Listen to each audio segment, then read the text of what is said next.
Friends, welcome to my channel. Bagara rice ఎలా వండాలో నేను 1 minute వీడియోలో చూపిస్తున్నానండి. ఇలా గిన్నె పెట్టుకొని ఆయిల్ వేసుకొని అందులో సాజీరా, చెక్క, ఇలాచీ, లవంగా, బిర్యానాకు, స్టార్ అనాస్ వేసుకోవాలండి. తర్వాత పచ్చిమిర్చి, క్యారెట్, ఆనియన్, కొత్తిమీర, పుదీనా, కరివేపాకు వేసుకొని ఇలా కలుపుకోవాలండి. తర్వాత ధనియాల పొడి, కాస్త అల్లం వెల్లుల్లి పేస్ట్ వేసుకోవాలండి. ఆ క్లిప్ మిస్ అయింది.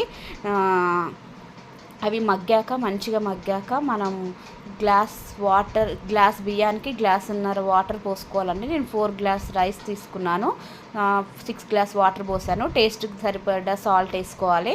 వాటర్ ఇలా బాగా మరుగుతున్నప్పుడు 1 అవర్ నానబెట్టుకున్న బియ్యాన్ని వేసుకోవాలండి. బియ్యం ఇలా ఒకసారి కలిపేసుకొని మూత పెట్టేసుకొని ఉడికేటప్పుడు మనం కింద పెంకేసుకోవాలండి, అడుగంటకుండా. ఒక 5 మినిట్స్ దమ్ చేసి దించేస్తే బిర్యానీ రెడీ. బాగా